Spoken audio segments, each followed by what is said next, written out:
Hello' students, আজিৰ এই ভিডিঅ'টোত মই তোমালোকক মহাপুৰুষ শ্ৰীমন্ত শংকৰদেৱ এওঁৰ বিষয়ে 10 শাৰী ৰচনা দিম।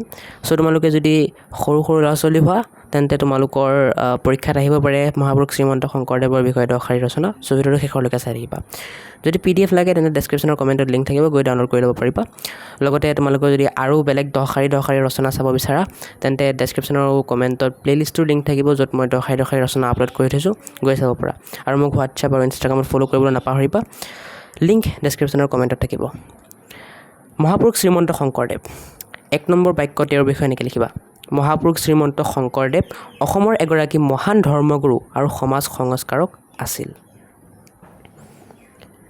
তেওঁৰ জন্ম 1449 চনত বৰদোৱাৰ আলিপুখুৰী নামৰ ঠাইত হৈছিল। তেওঁৰ পিতৃৰ নাম আছিল কুসুম্বৰ ভূঞা আৰু মাতৃৰ নাম সত্যসন্ধ্যা। শ্ৰীমন্ত শংকৰদেৱে শৈশৱতেই পিতৃ মাতৃ হেৰুৱাই বুঢ়ীমাকৰ তত্বাৱধানত ডাঙৰ দীঘল হৈছিল। মানে তেওঁ কোনে চোৱা চিতা কৰিছিল? বুঢ়ীমাকে। ঠিক আছে। তেওঁ গুৰু মহেন্দ্ৰ কন্দলীৰ টোলত শিক্ষা গ্ৰহণ কৰিছিল। শংকৰদেৱৰ গুৰু কোন আছিল? মহেন্দ্ৰ কন্দলী। 6 নম্বৰ বাক্যটো তেওঁৰ বিষয়ে এনেকৈ লিখিবা চোৱা: তেওঁ নৱবৈষ্ণৱ ধৰ্ম প্ৰচাৰ কৰি অসমত এক নতুন যুগৰ সূচনা কৰিছিল।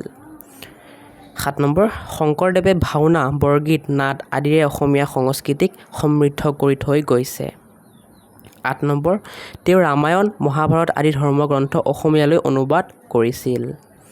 9 নম্বৰ, তেওঁৰ প্ৰচাৰিত ধৰ্মই অসমীয়া সমাজক একতাবদ্ধ কৰি থৈ গৈছে।